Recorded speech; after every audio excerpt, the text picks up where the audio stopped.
नमस्कार, मेरा नाम है अमृतांश तिवारी और टाइम्स और ट्रेंड्स एकेडमी और INFDE के ऑफिशियल पॉडकास्ट नंबर 2 में आप सभी का स्वागत है। आज मेरे साथ एक ऐसे व्यक्ति मौजूद हैं जिन्होंने भारतीय मॉड्यूलर फर्नीचर इंडस्ट्री को ज़मीन से उठते हुए और अंतर्राष्ट्रीय स्तर तक पहुंचते हुए देखा है। इनका अनुभव 30 सालों का है। इन 30 सालों में इन्होंने बहुत से नेशनल और इंटरनेशनल ब्रांड्स के साथ काम किया है।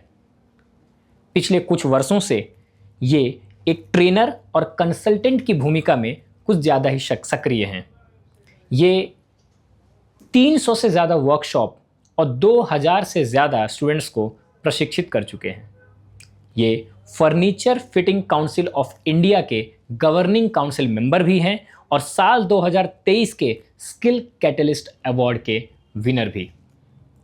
तमाम दर्शकों की तरफ से मैं अपने पर्सनल दोनों हाथों से तालियां बजा करके इनका स्वागत करता हूं। भरत सर, आपका बहुत बहुत स्वागत है हमारे पॉडकास्ट में और बहुत ही कम समय में मुझे समय देने के लिए बहुत बहुत शुक्रिया आपका। और आज के ऑफिशियल पॉडकास्ट को शुरू करते हैं पहले पर्सनल सवाल से। मॉड्यूलर इंडस्ट्री में आपने कदम कैसे रखा? अमृतांश जी, मॉड्यूलर फर्नीचर इंडस्ट्री में मैं आप ये कह सकते हैं कि एक एक्सीडेंटली मैं इस इंडस्ट्री में आया। ओके। मैं पहले इलेक्ट्रॉनिक्स इंडस्ट्री में था। ठीक है। और तब आपको मालूम है डेस्कटॉप हुआ करते थे, लैपटॉप वगैरह का इतना कुछ चलन था नहीं। राइट। तो मैंने कुछ कंप्यूटर फर्नीचर बेचना शुरू किए। ठीक है। जो इंपोर्ट होते थे मलेशिया से वगैरह। ठीक है। और वहाँ से मेरी जर्नी शुरू हुई सर। और फिर धीरे धीरे मैंने कुछ ब्रांड्स में जॉब किया, काम किया। और 2018 से मैं एज अ कंसल्टेंट और ट्रेनर काम कर रहा हूँ। ठीक है। इलेक्ट्रॉनिक्स में आपका क्या भूमिका रहती थी वहाँ पे? इलेक्ट्रॉनिक्स में मैं इंटरकॉम पीसीओ मॉनिटर हुआ करते थे। पीसीओ मॉनिटर बेचता था। मैंने कुछ टाइम पे पेजर भी बेचे मैंने सर। ओके। पेजर भी बेचे मैंने। मैंने इंटरकॉम बेचे। और जब मैं इंटरकॉम बेचने ऑफिसेस वगैरह में जाया करता था, तो किसी मेरे एक मित्र ने बोला, यार तुम ऑफिसेस में जाते हो, इंटरकॉम बेचते हो, इंटरकॉम प्रमोट करते हो और EPBX वगैरह बेचते हो, तो why don't you sell computer tables जो रेडीमेड आते हैं मलेशिया से। ठीक है। तो उसको बेचो, उसमें 2 पैसा ज्यादा मिलेगा और सर्विस का भी झंझट नहीं है। हाँ, राइट। तो फिर मैंने तो इंटरकॉम से उसके टेबल फर्नीचर सपोर्ट सिस्टम की तरफ आप आए। वहां से ग्रेट। फैमिली बैकग्राउंड आपका इसी फील्ड में था, इंटीरियर्स वगैरह के फील्ड में? फर्नीचर में है, हमारा फैमिली बैकग्राउंड फर्नीचर का था है। हम लोग स्टील फर्नीचर बनाते थे। ठीक है। अलमीरा वगैरह सब बनाते थे हम लोग। तो थोड़ा सा मतलब फर्नीचर का नॉलेज तो था ही। और मेरा सही बोलूं तो मेरे को थोड़ा सा इंटीरियर में पहले से दिलचस्पी थी। बहुत अच्छा लगता था मेरे को घर साफ सुथरा रखना, अच्छे से रखना। मेरी माँ बाहर जाती थी और लौट के आती थी तो बोलती थी ये घर में कुछ चेंज नहीं होना चाहिए बिल्कुल। तो मैं उसको और बेटर बनाने की कोशिश करता था कि मम्मी आने के पहले घर साफ सुथरा कैसे अच्छे से हो सकता है। तो आप बैचलर लाइफ रहे कभी आप? बहुत बार रहा हूँ सर। तो वहाँ पे जैसे बैचलर्स रहते हैं गंदा वगैरह रख करके घर, तो वैसा नहीं, मेरे को कभी भी गंदा घर अच्छा नहीं लगता है। मैं किसी के यहाँ भी जाता हूँ और उसका घर अगर गंदा लगता है तो मेरे को अच्छा लगता नहीं है। मेरे को लगता है यार कैसे लोग इतने गंदगी में और ऐसे रह लेते हैं। तो मेरे को साफ सफाई थोड़ा पसंद है और घर को अगर ऑर्गेनाइज करके कोई रखता है तो वो ज्यादा मेरे को अच्छा लगता है। राइट। ठीक है। 30 सालों का अनुभव है जी। इस फील्ड में आपको ऐसा क्या लगा सर कि मॉड्यूलर को लेकर के सबसे बड़ी मिसअंडरस्टैंडिंग लोगों को क्या है, मतलब इसके बारे में? मैं आपको एक अपना अनुभव बताता हूँ शॉर्ट में। हम लोग ऐसा सोचते हैं मॉड्यूलर सस्ता है, राइट, इसलिए लेना है, राइट। कई लोगों को लगता है टिकाऊ नहीं है। ये हमारा परसेप्शन रहता है। आप इस फील्ड में इतने सालों से हैं, कौन सी मिसअंडरस्टैंडिंग लोगों को ज्यादा है मॉड्यूलर को लेकर के? मॉड्यूलर को लेकर के ना सबसे बड़ा मिसअंडरस्टैंडिंग है कि मॉड्यूलर फर्नीचर मतलब भूसा बोर्ड। हाँ। जबकि ऐसा नहीं है। मॉड्यूलर फर्नीचर प्लाईवुड से भी बन सकता है। मॉड्यूलर फर्नीचर मेटल से भी बन सकता है। Modular furniture solid would say भी बन सकता है। अच्छा। तो ये जो एक मिथ है जिसको मैं बोलूंगा कि मॉड्यूलर फर्नीचर को लेकर के मॉड्यूलर फर्नीचर मतलब भूसा बोर्ड, खाली लकड़ी नहीं है। बनता है। हाँ, वैसा नहीं है। मॉड्यूलर फर्नीचर हमने प्लाईवुड से भी बनाते हैं, सॉलिड वुड से भी बनाते हैं, मेटल से भी बनाते हैं। और आजकल तो और भी बहुत सारे मटेरियल्स आ गए हैं जिनसे मॉड्यूलर फर्नीचर बनाते हैं जो टिकाऊ भी है और मजबूत भी है। राइट। भरत सर, अभी हम लोग मॉड्यूलर फर्नीचर की तरफ चलते हैं। गूगल में आपकी इन्फॉर्मेशन निकाली जाए तो लोग आपको किचन किंग के नाम से जान रहे हैं। तो किचन किंग, जैसा आपने मुझे बताया था, किचन उसका एक एस्पेक्ट है छोटा। मॉड्यूलर फर्नीचर ज़्यादा बड़ा इंडस्ट्री है, उससे शुरू करते हैं। तो मुझे पहले आपसे ये जानना है कि मॉड्यूलर फर्नीचर कारपेंटरी वर्क से कैसे बेहतर है, या फिर ये सिर्फ एक मार्केटिंग की स्ट्रेटजी है? अमृतांश जी, एक आज की सच्चाई बताता हूँ। मॉड्यूलर फर्नीचर ट्रेंडिंग क्यों हुआ? क्योंकि हमारे यहाँ पर आज अगर आप देखोगे तो स्किल कारपेंटर्स की बहुत कमी है। करेक्ट। अभी मैं कोई एक एग्जांपल देता हूँ। हमने कुछ महीने पहले कारपेंटर्स का एक ट्रेनिंग सेशन रखा था। उस ट्रेनिंग सेशन में लगभग 72 कारपेंटर्स आए थे। ओके। उस 72 कारपेंटर में से 50 कारपेंटर ऐसे थे जिनकी आयु, जिनकी एज 50 साल के ऊपर थी। ओके। तो अब आप समझ लो कि जो यंग जनरेशन है वो कारपेंटरी वर्क नहीं करना चाहता है, बट फर्नीचर तो चाहिए ना हमको। तो हम कहाँ जाएंगे? बराबर। तो हमारे पास में फैक्ट्री एक ऑप्शन है, मॉड्यूलर फर्नीचर जहाँ पे बनता है, जिस फैक्ट्री में बनता है या वर्कशॉप में बनता है, वो एक हमारे पास ऑप्शन बचता है। सबसे बड़ा प्रॉब्लम तो वो है कि हमारे पास में स्किल कारपेंटर्स नहीं है। दूसरा, अगर मैं बोलूं आपको कि मेरे को, अगर मैं फैक्ट्री मेड लेता हूं तो मेरे को ज़्यादा फिनिशेस मिल जाते हैं, ज़्यादा अच्छी क्वालिटी मिल जाती है। और मैं एक ऐसे ही इंस्टीट्यूट में सेशन ले रहा था, तो वहाँ की जो प्रिंसिपल मैडम थी उन्होंने मेरे से पूछ लिया कि क्या कारपेंटर का रोल खत्म हो जाएगा अगर मॉड्यूलर फर्नीचर इतना आगे बढ़ रहा है? तो ऐसे बिल्कुल नहीं होगा। आज हर एक चीज का, किराने का दुकान आप देखो, किराने का माल तो आज भी बिक रहा है ना, लेकिन उसको बेचने का तरीका बदल गया है। आज आप बोल रहे 7 मिनट में होम डिलीवरी मिल जाती है। तो वैसे ही हमारा कारपेंटर का रोल चेंज होगा। कारपेंटर एज ए स्किल खत्म नहीं होगा, एज ए स्किल खत्म नहीं होगा। राइट। कारपेंटर जो है वो असेंबल का काम करेंगे, कारपेंटर मशीन पे काम करेंगे। कारपेंटर, अभी देखिए अगर ग्लोबली आप देखोगे तो हमारे यहाँ पर कारपेंटर जो होता है वो सब कुछ बनाता है, लेकिन ग्लोबली अगर आप देखोगे तो मतलब वुड वर्किंग में 3 अलग अलग कैटेगरीज हैं। एक होता है कारपेंटरी जो घर बनाता है, एक होता है जॉइनर, जॉइनरी करने वाला जो कुर्सी, टेबल, दरवाजे, खिड़कियां बनाता है, और एक होता है कैबिनेट मेकर। जो कैबिनेट मेकर होता है वो मॉड्यूलर किचन के, वार्डरोब के, टीवी यूनिट है या आपका लाइब्रेरी यूनिट है, उसके कैबिनेट्स बनाता है, तो कैबिनेट मेकर। तो इसमें भी फर्नीचर मेकिंग, मतलब वुड वर्किंग में भी 3 डिफरेंट कैटेगरीज हैं। ओके। कारपेंटर जो घर बनाएगा, जॉइनरी जो कुर्सी, टेबल, कुर्सी या दरवाजे, खिड़की बनाएगा, मतलब 2 लकड़ी को जोड़ करके बनाएगा या 2 पैनल्स को जोड़ करके बनाएगा, और तीसरा कैटेगरी होता है कैबिनेट मेकिंग का। ऐसे 3 डिफरेंट कैटेगरी है वर्ल्ड वाइड। अगर देखिए हमारे यहाँ पर हम बोलते हैं कि कारपेंटर मतलब सब कुछ वही कर लेगा, लकड़ी का काम है मतलब कारपेंटरी कराएगा, तो वैसा ग्लोबली नहीं होता है। तो आपका जो सवाल था कि कारपेंटरी या बेटर है या मॉड्यूलर बेटर है, तो डिपेंड्स आपको किस टाइप का काम कराना है। लेकिन मेरे हिसाब से जो हम आज का सिनेरियो देख रहे हैं कि अच्छे स्किल का कारपेंटर नहीं मिल रहा है, नंबर 1। नंबर 2 कि फिनिशेस, मेरे को कुछ ऐसे कॉम्बिनेशंस होते हैं जहां पर मेरे को विनियर भी चाहिए, मेरे को पीयू पेंट भी चाहिए, या मेरे को कुछ मेटल स्ट्रिप भी डालना है बीच में, तो कारपेंटर को थोड़ा सा इन सब चीजों पे काम करना मुश्किल होता है। तो इसके लिए मशीन मेड या जिसको बोल सकते हैं मॉड्यूलर पे जाना बेटर होता है। ठीक है। तो मतलब मॉड्यूलर फर्नीचर एक तरह से उसका फ्यूचर काफी बड़ा होगा आगे और जा करके। बिल्कुल सर, उसका रीजन बताता हूँ आपको कि जितने नए नए फिनिशेस आ रहे हैं और नए नए प्रोडक्ट्स आ रहे हैं, पहले जैसे मैंने बोला ना कि पहले एक मिथ था मॉड्यूलर फर्नीचर के बारे में कि मॉड्यूलर फर्नीचर मतलब भूसा बोर्ड। अभी वैसा नहीं है ना। मैं आपको यहाँ पे एक रुकूंगा, ठीक है। अभी मैं कॉलेज चला रहा हूँ, ठीक है, और मैं बच्चों को, मैं चाहता हूँ, जैसे आपका इतना बड़ा वर्कशॉप है, मैं देखता हूँ, अगर मैं किसी बच्चे को बोलता हूँ कि तुम मॉड्यूलर फर्नीचर सीखो, तो उनके पेरेंट्स उतना कन्विंस नहीं होते हैं। फिर मैं सोचता हूँ कि अगर मैं अपने भाई को ये बोलूँ, कोई मेरे भाई को सजेस्ट करे कि तुम मॉड्यूलर फर्नीचर कर लो, तो मेरे दिमाग में वही आता है कि इसको कारपेंट्री सिखाना है क्या। दिमाग में क्या बैठ गया, वो हथौड़ा लेकर के, लकड़ी लेकर उसको जोड़ना वगैरह। मॉड्यूलर फर्नीचर में आज की जनरेशन जो है ना, यंग जनरेशन 18 से 24 साल वाली खास करके, इसको ये वाला कोर्स करना चाहिए क्या, और अगर करना चाहिए तो वो इसमें सीखते क्या है? हम देखिए, मॉड्यूलर फर्नीचर इंडस्ट्री बढ़ रही है आज के जमाने में। अगर आप देखेंगे तो अभी 3 साल 4 साल पहले तक हम 7वें पोजीशन पे थे मॉड्यूलर फर्नीचर मैन्युफैक्चरिंग में। Okay. Now we are on 4th position.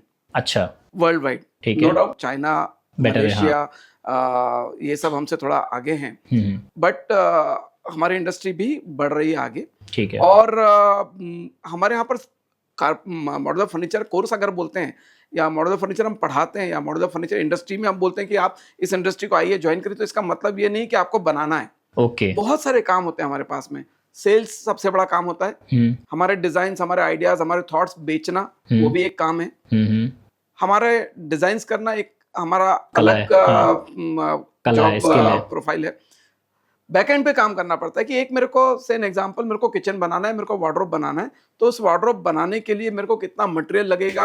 इसको शॉर्ट करते हैं सर, ठीक है, शॉर्ट में एकदम ऐसे करते हैं। समझिए कि मैं आपके पास आता हूँ और बोलता हूँ भरत सर मेरे को मॉड्यूलर फर्नीचर में इंटरेस्ट है, राइट। आप मुझे एक शॉर्ट में बताइए कि आप मुझे क्या सिखाएंगे इसमें शुरू से। ठीक है। अगर मैं आपके पास आया हूँ और मैंने बोला मेरे पास 3 महीने का समय है सर, मेरे को मॉड्यूलर इंडस्ट्री में आपके जैसा कुछ करना है, ठीक है, तो मेरा पढ़ाई कहाँ से चालू होगी? पहले आप मुझे क्या सिखाएंगे, फिर क्या सिखाएंगे, क्या प्रैक्टिकल रहेगा, कैसा रहेगा इसके अंदर? हाँ, तो देखिए इस कोर्स में हम आपको जो सिखाएंगे वो पहले तो हम ये बताएंगे कि मॉड्यूलर इंडस्ट्री क्या है, कितनी बड़ी है और आप अपना करियर कैसे कर सकते हैं। ठीक है। उसके बाद में हम आपको पहले कोर मटेरियल पढ़ाएंगे कि फर्नीचर के लिए क्या क्या कोर मटेरियल लगता है, फर्नीचर बनाने के लिए क्या क्या कोर मटेरियल लगता है, किस किस मटेरियल से फर्नीचर बन सकता है। तो वो कोर मटेरियल के बारे में जैसे एग्जांपल एमडीएफ को लेकर के बहुत सारा मिथ है कि एमडीएफ भूसा बोर्ड होता है, पार्टिकल बोर्ड भूसा बोर्ड होता है, तो वैसा नहीं है। वो कैसे बनता है, उसके पीछे का टेक्निक क्या है और वो कहाँ यूज किया जाता है फर्नीचर में, वो भी समझना जरूरी है। बराबर। तो वो भी हम समझाते हैं कि कोर मटेरियल क्या है। फिर जो कोर मटेरियल है उसमें फिनिशेस क्या क्या हो सकते हैं। ठीक है, तो पहले मटेरियल हो गया, देन फिनिशिंग आ गई। तो फिनिशिंग हम समझाते हैं। फिनिशिंग होने के बाद में हमारा जो इंडस्ट्री का सबसे इंपॉर्टेंट पार्ट है हार्डवेयर। तो बहुत सारे हार्डवेयर है, उसके बहुत सवाल लिए मैंने आपके लिए। हाँ, तो हार्डवेयर के बारे में हम बताते हैं कि कितने टाइप के हार्डवेयर है, कहाँ पे। अभी 10 लाख का किचन है और 2 लाख का किचन है, तो सेम हार्डवेयर तो नहीं यूज कर सकते, राइट। तो 10 लाख वाले को क्या दोगे और 2 लाख वाले को क्या दोगे, वो भी हमको बताना है, वो भी हम सिखाते हैं। उसके बाद में हम जब आप एक फर्नीचर डिजाइन कर रहे हो, सेम एग्जांपल सेंटर टेबल आप डिजाइन कर रहे हो, हाँ। तो सेंटर टेबल किस टाइप का डिजाइन होगा, उसका विड्थ क्या होगा, लेंथ क्या होगा, उसकी हाइट क्या होगी, जिसको हम बोलते हैं फर्नीचर एर्गोनॉमी, वो हम पढ़ाते हैं। एक प्रोडक्ट के बारे में पूरा। बिल्कुल। Furniture ergonomy plays very important role.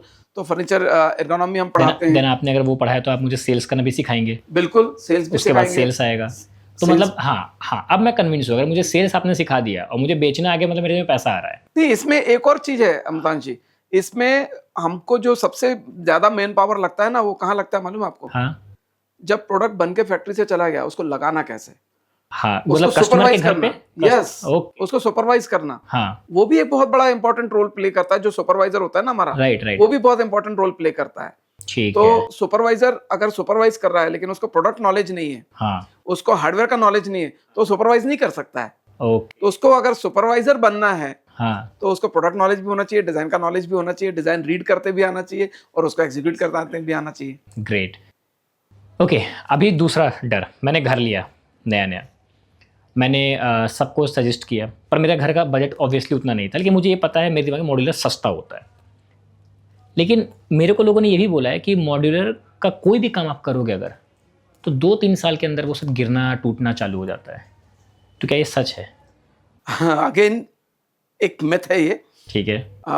मैं आपको बताऊं अमतान जी, आप सबसे इंपॉर्टेंट बात है, जैसे मैंने अभी बोला कि प्रोडक्ट क्या यूज कर रहे हो, मतलब कोर मटेरियल क्या यूज कर रहे हो। कभी कभी लोग गलती करते हैं कि कोर मटेरियल को यूज करते हैं, उसका फिनिश को यूज करते हैं। अच्छा, तो एग्जांपल याद दीजिएगा। एग्जांपल दे दूं मैं आपको कि कुछ लोग बोलेंगे कि मेरे को पार्टिकल बोर्ड के ऊपर लेमिनेट लगाना है। पार्टिकल बोर्ड के ऊपर लेमिनेट लगाना है, ठीक है, बिल्कुल रिकमेंडेशन नहीं है।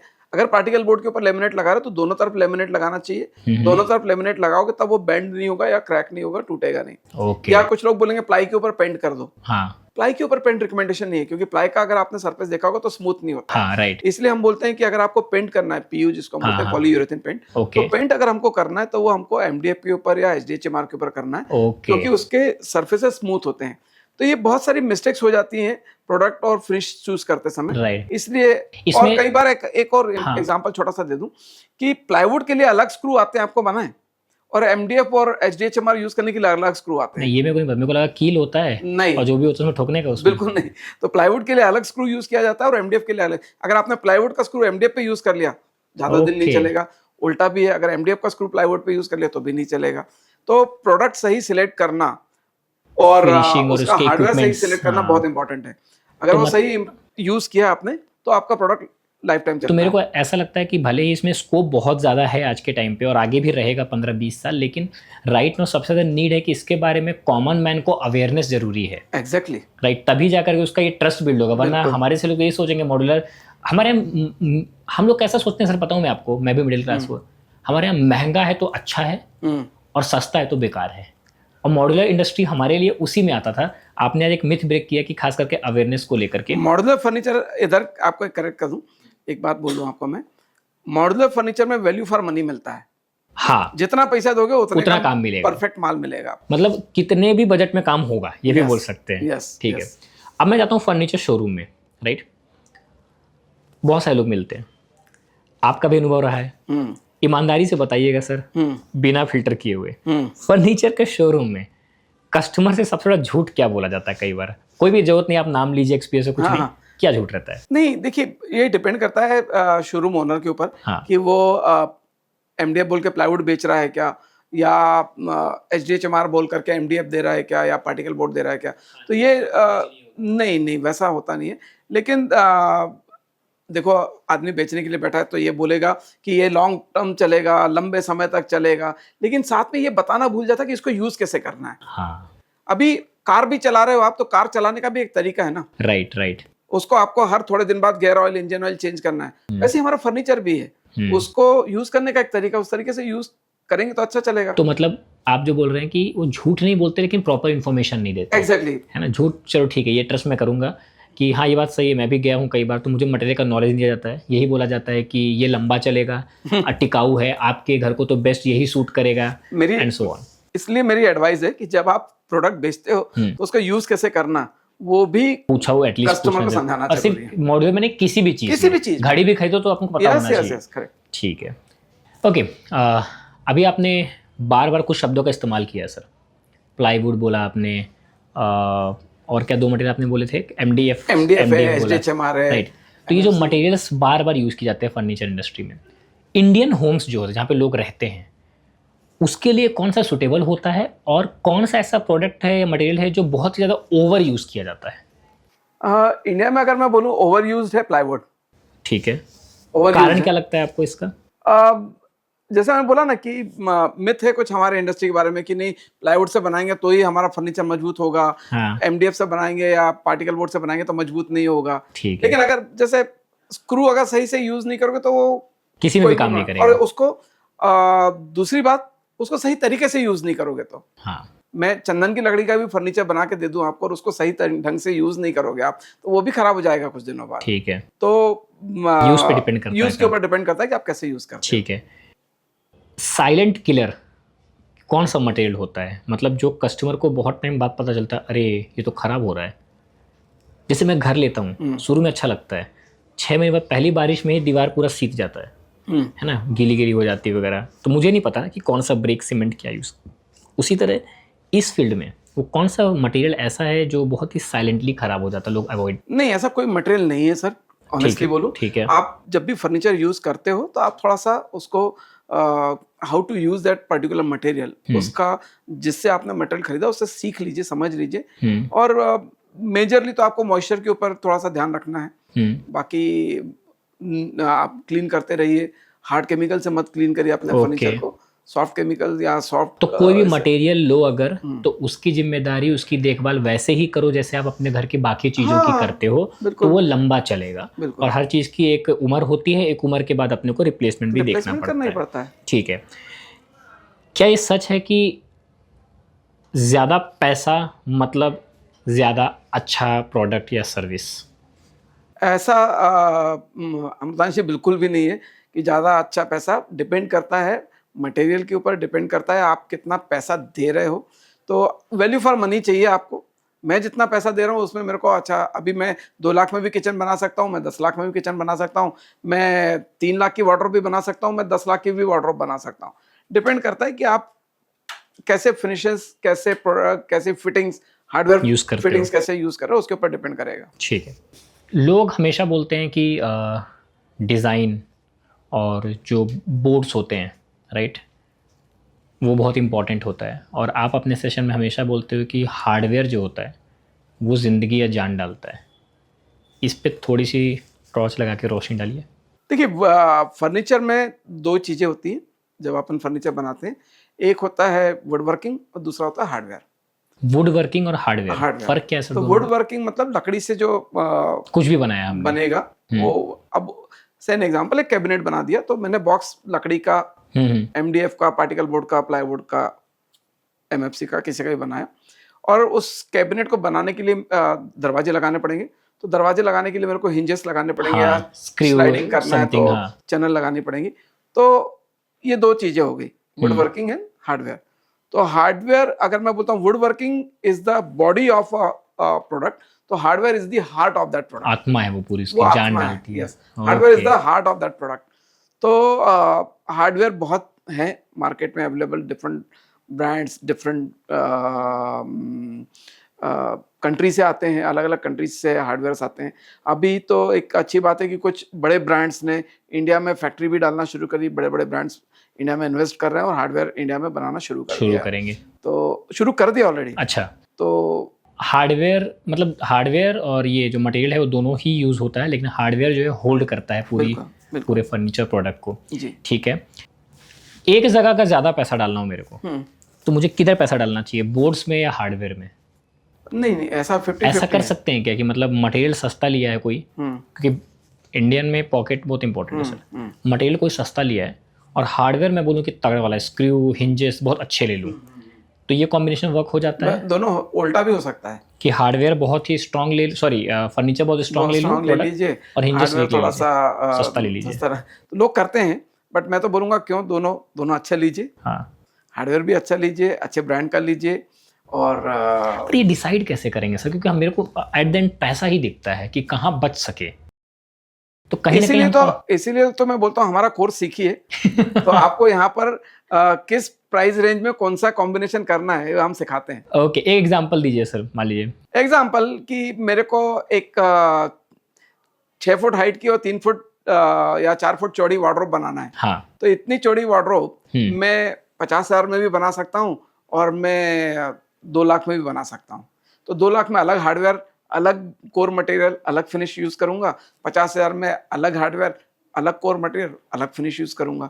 वो सीखने के लिए जो पॉडकास्ट है ना, ये मैं डालने वाला हूँ यूट्यूब में अपने। हाँ। ठीक है, तो इसको मैं चाहूंगा कि अपने सेटअप से हटूंगा मैं थोड़ा सा, और मैं आपसे जानना चाहूंगा कि 50,000 में भी आप वार्डरोब बना रहे हो और 2 लाख में बना रहे हो, मुझे थोड़ा रियल एग्जांपल देके बताइए कि 50,000 में किस तरह का आप हार्डवेयर यूज कर सकते हो। एक दो ही बताइए चलेगा मुझे। हाँ। और 2 लाख में क्या कैसा आएगा? देखिए 50,000 की वार्डरोब बना रहे हैं आप, तो डेफिनेटली हिंज डोर वार्डरोब हम बोलते हैं, मतलब दरवाजे जो है वो खुलेंगे। हाँ, इस तरीके से। ठीक है। लेकिन अगर मैं 2 लाख पे जा रहा हूँ तो मैं स्लाइडिंग पे जाऊंगा, मैं अंदर ड्रॉ सिस्टम ज्यादा यूज करूंगा। हाँ। मैं वार्डरोब के अंदर लाइटिंग डालूंगा। करेक्ट। मैं वार्डरोब के अंदर शायद हो सकता है विनियर यूज करूं। हाँ। नॉर्मल लेमिनेट के बजाय। आप क्लियर हुआ। तो ये सब चीजें से हमारे रेट्स बढ़ते हैं और क्वालिटी वगैरह भी अच्छा निकल करके आता है। डिजाइन भी चेंज होता है ना, डिजाइन भी अच्छा दिखता है, क्योंकि एट द एंड दिखना अच्छा इंपॉर्टेंट है। कंफर्ट किस पे मिल रहा है। करेक्ट। ठीक है, थोड़ा सा और पर्सनल जाता हूँ और आपके बिजनेस लाइफ के बारे में।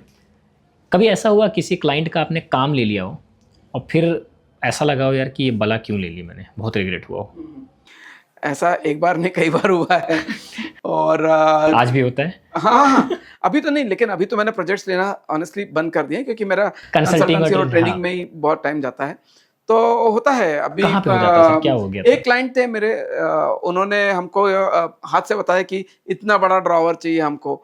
अब इतना बड़ा ड्रॉवर, हमने बोला बड़ा ड्रॉवर चाहिए, तो हमने बड़े ड्रॉवर दे दिए, हमने 900 mm के ड्रॉवर बना दिए। हाँ। बाद में बोलने लगा, अरे ये तो बहुत बड़ा बन गया भाई, इसको छोटा करो। तो ये एक इंटीरियर डिजाइनर या फर्नीचर डिजाइनर या प्रोडक्ट डिजाइनर को मैं बोलूँ ना, उनको एक विजुअलाइजेशन होता है, लेकिन क्लाइंट को कई बार विजुअलाइजेशन नहीं होता है, तो वहां पर वो थोड़ी सी मिसअंडरस्टैंडिंग हो जाती है। करेक्ट। तो मैं मिसअंडरस्टैंडिंग होती है और फिर वहां से फिर वो फ्रिक्शंस बढ़ने शुरू हो जाते हैं। फिर ऐसा लगता है यार हमने क्यों काम ले लिया। तो साइकोलॉजी समझना इंपॉर्टेंट है। यस, तो मैं जितने भी फर्नीचर डिजाइनर्स हैं या इंटीरियर डिजाइनर्स हैं, मैं उनको एडवाइस करूंगा कि वो कंज्यूमर साइकोलॉजी भी सीखे। राइट। इस मामले में कि जो कंज्यूमर आपके पास में, जो कस्टमर, जो क्लाइंट आपके पास आया है फर्नीचर डिजाइनिंग कराने के लिए, इंटीरियर डिजाइनिंग के लिए, उसकी साइकोलॉजी भी सीखो, समझो कि वो क्या सोच रहा है, उसको क्या चाहिए, उसके हाथ से बता दिया, क्या है, उसके डिसलाइक्स क्या है। और अबाउट दैट उसको क्या समझ में नहीं आ रहा है, हाँ, वो भी समझना जरूरी। तो मतलब अगर वो सब बच्चा अगर साइकोलॉजी सीख लेता है, कोई भी मतलब इस फील्ड का जो प्रोफेशनल है, अगर उसको कंज्यूमर साइकोलॉजी समझ में आ जाती है तो शायद वो अपने डिज़ाइंस को सामने वाले को विजुलाइज करवा पाएगा और बेटर बना पाएगा। राइट, करेक्ट, ठीक है। आपका इस इंडस्ट्री में सबसे बड़ा फेलियर कहाँ पे रहा? कौन सा प्रोजेक्ट ऐसा रहा है जो आपका एक्चुअली फेल हुआ हो और आपको लगा हो कि इसमें मैं शायद उम्मीद पे खरा नहीं उतरा हूँ? ऐसा कुछ स्टोरी वगैरह है क्या? है ना, 2-3 प्रोजेक्ट ऐसे हुए कोई जहाँ पर डिस्क्राइब करिए थोड़ा सा डिटेल। अभी मैं बात कर रहा हूँ 2013-14 की। ठीक है। मैं एक कंपनी के लिए काम कर रहा था और वहाँ पर ऐसा हुआ कि हमने वो प्रोजेक्ट लिया इंटीरियर डिजाइनिंग करने के लिए। उसमें हमने किचन भी थे, वार्डरोब्स भी थे, उसमें टीवी यूनिट भी डिजाइन करना था हमको, उसमें हमने उनका एक बार यूनिट था वो भी डिजाइन करना था। तो हमने शुरुआत करी किचन से। किचन तो बहुत अच्छे से हो गया। वार्डरोब में और जब टीवी यूनिट पे आते आते थोड़ा सा क्लाइंट का मिसअंडरस्टैंडिंग मेरे डिजाइनर के साथ शुरू हुआ और तब मेरे को ऐसा लगा कि हमारे जो डिजाइनर्स हैं वो क्लाइंट को या तो सही समझा नहीं पा रहे हैं या क्लाइंट समझ नहीं पा रहा है। तो वहाँ पर थोड़ा सा जो सेल्स पिच होती है या जहाँ पर डिजाइन समझाने की बात आती है वहाँ पर हमको थोड़ा सा चैलेंज फेस हुआ और तब मेरे को लगा प्रोजेक्ट में प्रॉफिट हुआ या छोड़ दिया फिर आपने कैसे भी करके खत्म? नहीं, कैसे तो करके खत्म किया उसको। ज़्यादा उम्मीद नहीं रखी उस पर। ठीक है, इस पॉडकास्ट के सेकंड लास्ट सेगमेंट पे आते हैं और उस चीज़ को टच करते हैं जिस पे लोगों का ऐसा बोलना है कि आप उसमें एक्सपर्ट हैं, और वो है मॉड्यूलर किचन। और ये पूरे किचन इंडस्ट्री को समझने के लिए मैं आपको एक सिचुएशन देता हूँ। 3 लाख का किचन और 10 लाख का किचन, मॉड्यूलर से जुड़े हुए तथ्यों पे अगर फोकस किया जाए तो क्या फ़र्क है, कौन सा बेटर है? ऑब्वियसली मुझे पता है आप बोलेंगे 10 लाख वाले में अच्छा मटेरियल आएगा, अच्छा रहेगा वगैरह जो भी है, पर 3 लाख और 10 लाख के किचन के फ़र्क को विस्तार से बताइए, थोड़ा डिस्क्राइब करिए। देखिए, अगर एक ही टावर है, उस टावर के 2 क्लाइंट हमारे पास आते हैं। एक बोलता है मेरे को 3 लाख का किचन करना है और एक बोलता है मेरे को 10 लाख का किचन करना है। आप दोनों को हाँ बोलोगे? हम दोनों को हाँ बोलेंगे, बिल्कुल। अभी 3 लाख वाले को मैं ब्रांड पहले स्पेसिफाई करूंगा कि 3 लाख में इसी टाइप का, इसी ब्रांड का हार्डवेयर आपको मिलेगा। कोर मटेरियल, जैसे मैंने बोला कि कोर मटेरियल ये मिलेगा, फिनिशेस ये मिलेंगी। से एन एग्जांपल मैं लेमिनेट ही उसको दे पाऊंगा, लेमिनेट से ऊपर मुश्किल होगा। ठीक है। लेकिन जहां 10 लाख वाले की बात आती है वहां पे मैं उसको पीयू ऑफर कर सकता हूँ, वहां पे मैं एक्रेलिक ऑफर कर सकता हूँ, मैं ग्लास एक्रेलिक ऑफर कर सकता हूँ। उधर मैं थोड़े अच्छे मल्टीनेशनल ब्रांड्स के हार्डवेयर ऑफर कर सकता हूँ उसको मैं। वहां पर मैं सबसे इंपॉर्टेंट ध्यान दूंगा कि उसकी एक्सेसरीज कौन सी हो रही हैं, उसमें किचन में अप्लायंसेस कौन से जा रहे हैं। आजकल बिल्ट इन अप्लायंसेस का जोर ज्यादा है, तो बिल्ट इन अप्लायंसेस में पे ज्यादा जोर दूंगा। किचन में lighting plays very important role, तो मैं अच्छी लाइटिंग दूंगा उसको। और वहां पर मैं काउंटर टॉप है तो काउंटर टॉप पे भी मेरे को इंपोर्टेड काउंटर टॉप्स आ गए या रेडीमेड इंजीनियर काउंटर टॉप आ गए, वो दूंगा। तो हर चीज में, मतलब कैबिनेटरी से लेकर के तो काउंटर टॉप और लाइटिंग तक का हर चीज में हम चेंज कर सकते हैं। ऐसा बोल सकते हैं कि 10 लाख वाला जो किचन है उसमें आप कस्टमर्स को ज़्यादा ऑप्शन दे सकते हो। बिल्कुल। और ज़्यादा बेटर क्वालिटीज़ वगैरह, क्वालिटी दोनों में खैर हैं, बट उसमें ऑप्शंस की वजह से और बेटर चीज़ें हो जाती हैं। लेकिन मुझे बताइए सर कि अगर मैंने बोला कि मेरे पास अगर जेब में 3 लाख रुपए हैं और मेरे को ऐसा लग रहा है कि मुझे 10 लाख का किचन ज़्यादा वर्थ लग रहा है, लेकिन पैसा मेरे पास 3 लाख रुपए है, क्या मेरे जैसे इंसान को 7 लाख रुपए और कहीं से जुगाड़ करके या लोन ले करके कुछ करके 10 लाख का काम कराना चाहिए? 3 लाख में अपने को सेटिस्फाई करने की जितनी चादर उतने पैर पसारो? नहीं, अगर आप कर सकते हो तो डेफिनेटली आपको अच्छा किचन करवाना चाहिए, क्योंकि किचन एक ऐसा जगह है ना अमृतांश जी कि ये जो लेडी है घर की, उसका सबसे ज्यादा टाइम अगर आप देखोगे तो किचन में रहता है। राइट। तो वो खुश तो घर में वो सब खुश तो सही बात है, सही बात है। खाना उधर से आता है, वो उसने मन से बनाया है। मुझे एक चीज़ क्या अच्छी लगी सर कि आपने मेरे को कन्विंस करने के लिए ये नहीं बोला कि नहीं अमृतांश जी आपके पास 3 लाख है तो 3 लाख करिए। आपने ईमानदारी से बताया मुझे कि है अगर 10 लाख हो सकते हैं तो आप उस पर करिए, क्योंकि वो एक ही बार बनता है और वो जो लेडी काम कर रही है, इमोशंस जुड़े होते हैं किचन से बहुत सारे। चलिए, सेलिब्रिटीज़ लोग बहुत गेम खेलते हैं तो हम भी आपके साथ एक गेम खेल लेते हैं। बिल्कुल। एक 5 क्वेश्चंस का रैपिड फायर है सर। ठीक है, तो फटाफट आपको आंसर करना है बिना सोचे, ठीक है? सो मॉड्यूलर या carpenter made furniture? Modular. MDF या plywood? MDF. Soft close hardware worth है या नहीं है? बिल्कुल वर्थ है। Soft close hardware. डिजाइन या durability? Design with durability. Smart खेल रहे हो सर। इंस्टाग्राम का किचन जो हम लोग रील्स में देखते हैं, या फिर Indian cooking friendly kitchen? Indian cooking friendly kitchen with Instagram design. कैसे करोगे सर ये बताओ? भले रैपिड फायर था, बट बताओ मुझे इंडियन कुकिंग फ्रेंडली कौन सा होता है और उसमें इंस्टाग्राम का डिजाइन कैसे? देखिए इंडियन कुकिंग फ्रेंडली किचन अगर मैं बोलूंगा ना, तो उसमें हम एर्गोनॉमी का ख्याल रखते हैं। मतलब क्या होता है सर उसका? Ergonomy means human body and the object we use, the relation between human body and object we use. जैसे चेयर है, टेबल है, वार्डरोब है, तो मेरे को हैंगर का हाइट कितने लेवल पे रखना है, मेरे हाइट के हिसाब से ही मैं हैंगर टांगने का हाइट रखूंगा ना। करेक्ट। अच्छा, हाँ। अमिताभ बच्चन के लिए हैंगर का हाइट अलग होगा, मेरे लिए हैंगर का हाइट अलग होगा। That is called ergonomy. Okay. तो किचन प्लेटफॉर्म का हाइट भी मेरे हिसाब से होना चाहिए। जो वॉल कैबिनेट है वो खुलेंगे कैसे, हिंज डोर से खुलेंगे या लिफ्ट अप से खुलेंगे, वो भी मैटर करता है। That is also comes under ergonomy. तो मतलब इंस्टाग्राम में जो सपने वाले किचन दिखाए जाते हैं वो वाकई पॉसिबल है? बिल्कुल है, बिल्कुल नहीं, बिल्कुल पॉसिबल है। सर आपके साथ आज का समय तो इतना ही है, लेकिन एक और करेंगे सर पॉडकास्ट हम लोग साथ में मिल करके। बिल्कुल करेंगे सर। और उसमें हम और मिथ्स को, आज हमने जितने भी चीज़ों पे चर्चा की है उसमें एक ही चीज़ को पकड़ेंगे और उस दिन उसको तोड़ेंगे सर हम लोग। बिल्कुल। बिकॉज मुझे भी ऐसा लगता है कि अवेयरनेस इस फील्ड की आज के टाइम पे सबसे ज़्यादा इंपॉर्टेंट है। और खास करके इंटीरियर्स में जो लोग पढ़ रहे हैं, स्टूडेंट्स वगैरह आ रहे हैं, फिर जो भी वर्किंग प्रोफेशनल्स आना चाहते हैं, they should also explore this industry as well. मैं एक लास्ट बात बोलना चाहूँगा अमृता जी कि इंटीरियर डिजाइनिंग कर रहे हो बिल्कुल करिए, लेकिन उसमें भी अगर स्पेशलाइजेशन करना है तो फर्नीचर डिजाइनर बनिए। क्योंकि रीजन बताता हूँ, फर्नीचर डिजाइनिंग में, इंटीरियर डिजाइनिंग में furniture designing plays very important role. अगर मैं इंटीरियर डिजाइनर के स्कोप में से फर्नीचर डिजाइनिंग निकाल दूं या फर्नीचर निकाल दूं, तो उसके पास में महज 25% स्कोप बचता है। तो furniture plays very important role. और अगर फर्नीचर नहीं आता है, फर्नीचर नहीं समझता है आपको, तो आप एक अच्छे इंटीरियर डिजाइनर नहीं बन सकते हो। Thank you so much sir, समय निकालने के लिए और आने के लिए यहाँ पे। अगले पॉडकास्ट में अभी से आपको इनवाइट किया जाता है। और काफ़ी शानदार तरीके से आपने बताया, आपने अपने फेलियर्स को भी बहुत अच्छे वे में कवर किया। मैं इतना ही बोलूँगा कि मुझे पता है कि स्ट्रगल्स क्या होते हैं। सो क्लोजिंग स्टेटमेंट जितना मुझे पता है आप लोग के बारे में दे दूँ कि लोगों को लगता है कि लाइफ बहुत ईजी होती है दूसरों की, जो सक्सेसफुल बन जाते हैं, कि तुम्हारे जैसे देखने वाले हमने नहीं देखे, दिल में कितने रंजो गम पाले नहीं देखे, जात पात और पैसे का हवाला हर किसी ने देखा, किसी ने हमारे पाँव के कभी छाले नहीं देखे। क्या बात है, क्या बात है।